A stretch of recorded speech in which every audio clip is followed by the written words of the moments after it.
دیکھیے پارلیمنٹ جو ہے اس کا کام ہی یہی ہے کہ وہ آئین قانون اس میں کوئی ترمیم وغیرہ یہ اس کا جاب ہے، اس کی ڈیوٹی ہے، اور یہ ہماری ڈیوٹی ہے کہ ہم ملک کی حالات کے تحت اور ایک ضرورت کے تحت ملک میں قانون سازی بھی کریں، قانون میں ترمیم بھی کریں، آئینی ترمیم بھی لائیں۔ لیکن ظاہر ہے کہ جب ترمیم آتی ہے تو اس پر اختلاف ممکن ہوتا ہے، تو جو مسودہ حکومت کی طرف سے لایا گیا ہم نے اسے اکثر مسترد کر دیا تھا، اور وہ کسی قیمت پر بھی قابل قبول نہیں تھا۔ اس سے پارلیمنٹ کی توقیر ختم ہو جاتی، اس سے ہماری عدلیہ کمزور ہو جاتی، اس سے ہمارے تمام پاکستان کے عام شہریوں کے انسانی حقوق جو ہے وہ تباہ ہو جاتے، اور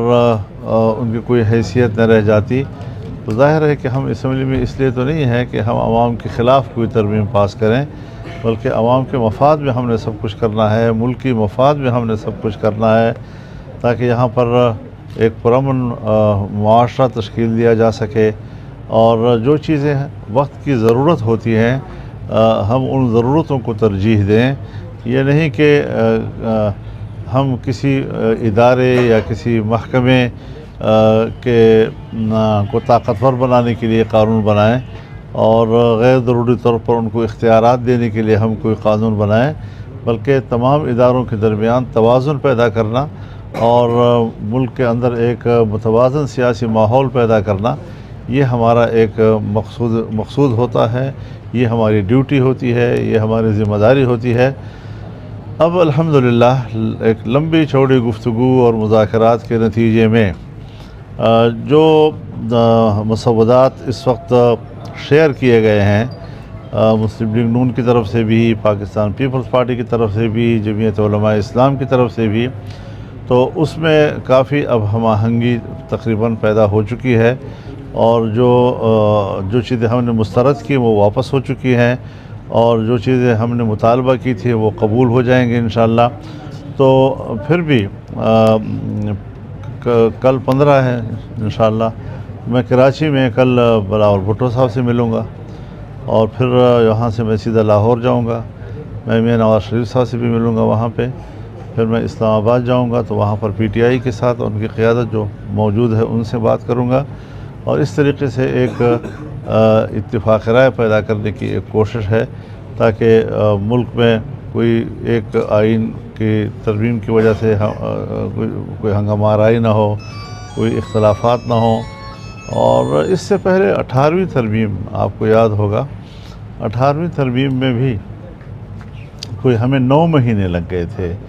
جب 18ویں ترمیم میں ہمیں 9 مہینے لگ گئے تھے تو اب 26ویں ترمیم میں ہمیں 9 دن تو دے دینے چاہیے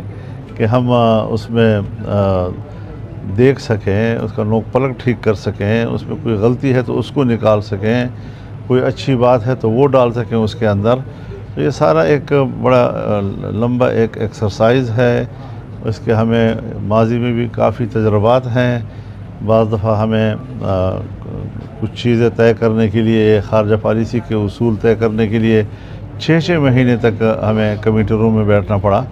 تو آج کیا مسئلہ ہے کہ ہم 1 مہینہ بھی دینے کو تیار نہیں ہیں، اور ایسی کوئی جلدی ہم پر مسلط کی گئی، لیکن ہم اس سے متاثر نہیں ہوئے، اور ہم نے کہا نہیں، جب تک کہ ہم اطمینان حاصل نہیں کریں گے اس وقت تک کوئی ترمیم نہیں آئے گی، اور اگر آئی تو ہم اس کو مسترد کریں گے۔ جی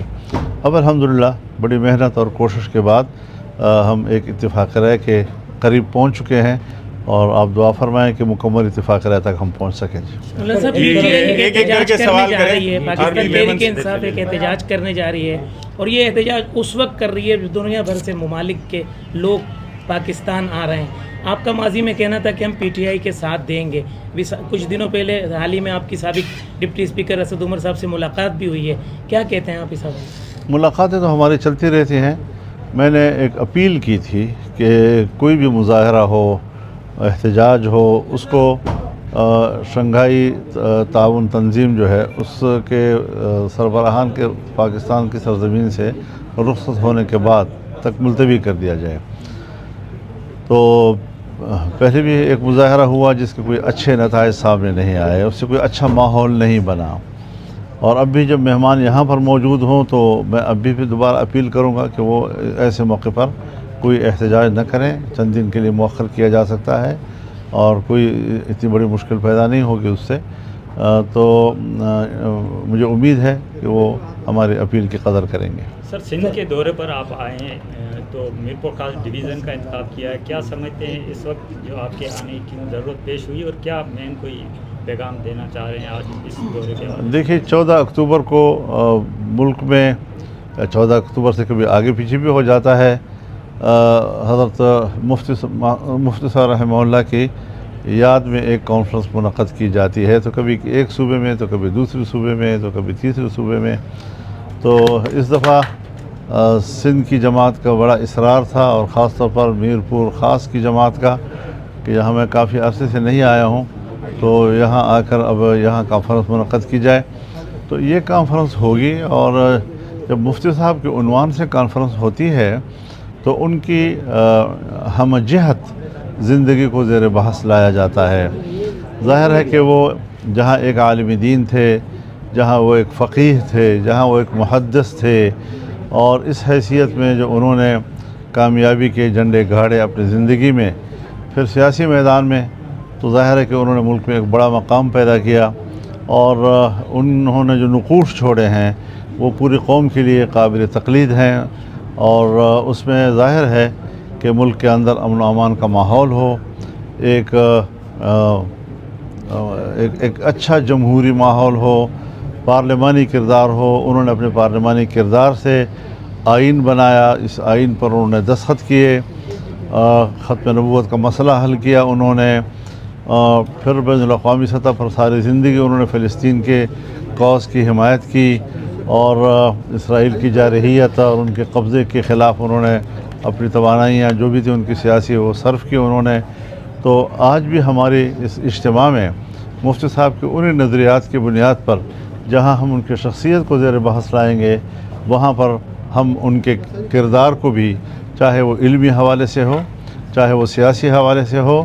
چاہے وہ امن کے حوالے سے ہو، چاہے وہ پارلیمانی نظام کے حوالے سے ہو، جمہوری حوالے سے ہو، اسلام کے لیے ہو، ختم نبوت کے لیے ہو، فلسطین کے لیے ہو، امت مسلمہ کے لیے ہو، ان سب کے لیے ان کے نظریات کو سامنے رکھتے ہوئے ہم نے گفتگو کرنی ہوگی، تمام مقررین نے گفتگو کرنی ہوگی، اور انشاءاللہ ان کا یہی پیغام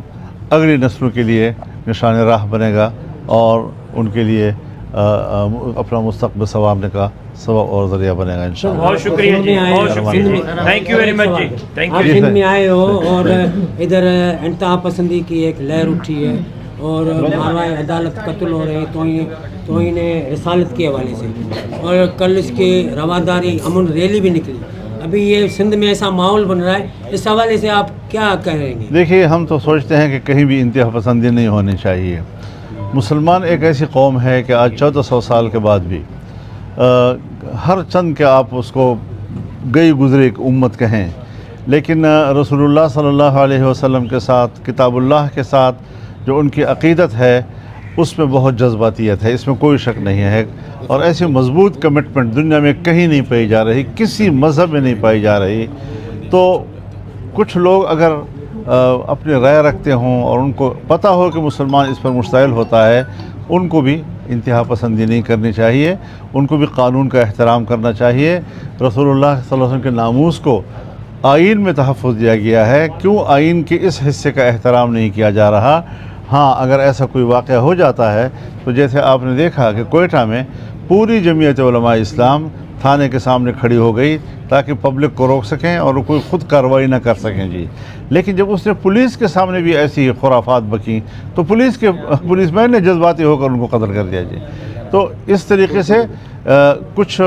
ایک مافیا ہے ملک کے اندر جو مذہب کے خلاف ہے، اور ایسے مواقع پر وہ پھر مذہبی لوگوں کی کمزوریوں کو تو اچھالتا ہے، لیکن مذہب دشمن لوگوں کے حوالے سے ان کی انتہا پسندی کا نوٹس نہیں لیتا بلکہ انہیں سپورٹ کرتا ہے. تو اس جنگ میں ان کا رویہ بھی انتہائی قابل مذمت ہے اور انتہائی جارحانہ ہے. اسلام کے حوالے سے ہم کوئی کمپرومائز کسی کے ساتھ نہیں کرتے. اس کی عزت، اس کے ناموس، رسول اللہ صلی اللہ علیہ وسلم کے ناموس، اس کے لیے جنگ لڑیں گے.